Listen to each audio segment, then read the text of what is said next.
2-3 दिवस अगोदर आमची एक मीटिंग झाली होती. तर तिथे एंजेवेलचे फाउंडर आले होते. तर त्यांनी इंडस्ट्रीबद्दल खूप साऱ्या गोष्टी आम्हाला सांगितल्या. त्यामधील टॉप 5 लर्निंग्स मी तुमच्यासोबत शेअर करणार आहे. त्यासाठी व्हिडिओ शेवटपर्यंत नक्की बघा.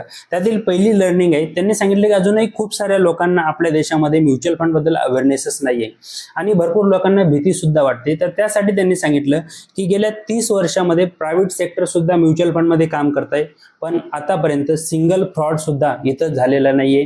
एकाही व्यक्तीचे पैसे म्युच्युअल फंडमध्ये डुबलेले नाहीयेत. कारण जी सेबी आहे, securities exchange board of India, तर त्यांचे रूल्स अँड रेग्युलेशन्स खूप स्ट्रिक्ट आहे. त्यामुळे म्युच्युअल फंड इंडस्ट्री ही खूप सेफ आहे असं त्यांनी सांगितलं. इथं कुठल्याही प्रकारे फ्रॉड होण्याचे चान्सेस नाहीत. माझी दुसरी लर्निंग ही आहे की त्यांनी सांगितलं की जे म्युच्युअल फंडमध्ये पैसे तर खूप सारे लोक लावतात, पण पैसे एका वर्षात कमी झाले, 2 वर्षात वाढले, तर हे सारं खूप लोक बघत असतात. तर त्यासाठी त्यांनी सांगितलं की पैसे इन्व्हेस्ट करा, पण त्याला कंपाऊंड होण्यासाठी वेळ द्या. त्यांनी एक सिंपल एक्झाम्पल सांगितलं. जर समजा तुम्ही 10 लाख रुपये इन्व्हेस्ट केले आणि त्यावरती 12% जरी समजा रिटर्न आले, तर 10 वर्षामध्ये 31 लाख रुपये तुमचे पैसे बनू शकतात. म्हणजे 10 लाखाचे 31 लाख म्हणजे तुमचे पैसे 3 गुणा होणार 10 वर्षामध्ये. पण जर हेच पैसे 20 वर्ष इन्व्हेस्टेड ठेवले, तर 20 वर्षामध्ये तुमचे पैसे 96 लाख रुपये होणार. म्हणजे तुमचे पैसे हे 10 गुणा होणार. 10 लाखाचे 96 लाख म्हणजे 10 गुणा पैसे होणार.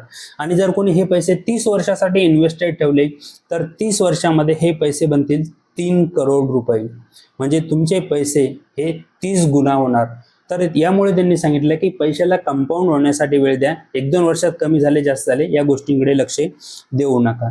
तिसरी माझी लर्निंग आहे की त्यांनी सांगितलं आपल्या देशात येणाऱ्या 20 वर्षामध्ये ही खूप भयंकर ग्रोथ येणार आहे. आपला जो देश आहे खूप चांगल्या प्रकारे डेव्हलप होणार आहे. खूप साऱ्या कंपनीज ग्रो होतील, इकॉनॉमी ग्रो होईल.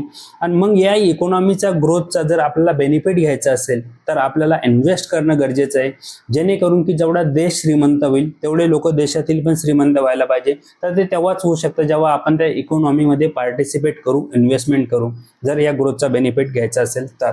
चौथी गोष्ट त्यांनी सांगितली की म्युच्युअल फंडमध्ये पैसे फक्त वाढण्यासाठी टाकू नका. तर म्युच्युअल फंडमध्ये पैसे जे आहे तर ते गोल्ससाठी टाका, की तुमच्या चाइल्ड एज्युकेशनसाठी, चाइल्ड मॅरेजसाठी, तुमच्या रिटायरमेंटसाठी किंवा नेक्स्ट जनरेशनसाठी. जर समजा आता समजा तुमचं रिटायरमेंट आहे, तुम्हाला पुढच्या पिढीसाठी काही पैसे इन्व्हेस्ट करायचे, तर अशा गोल्ससाठी पैसे टाका. फक्त पैसे मला 1 लाखाचे 2 लाख करायचे याच्यासाठी टाकू नका, गोल्ससाठी टाका.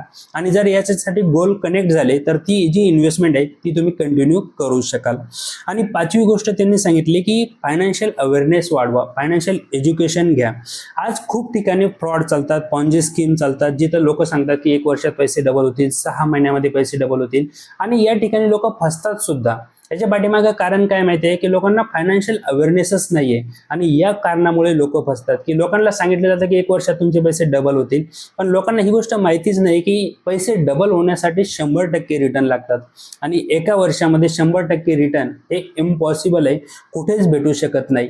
आणि या गोष्टीमुळे लोक फसतात. तर त्यासाठी त्यांनी सांगितलं की प्रत्येक व्यक्तीने फायनान्शियल नॉलेज वाढवणं हे खूप गरजेचं आहे.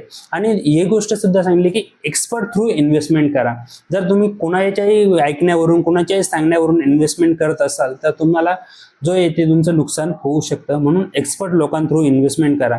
आता तुम्हाला जर या लर्निंग्स आवडल्या असेल तर व्हिडिओ लाईक, शेअर, सबस्क्राईब नक्की करा. आणि जर इन्व्हेस्टमेंट चालू करायची असेल तर व्हॉट्सअप करा. धन्यवाद.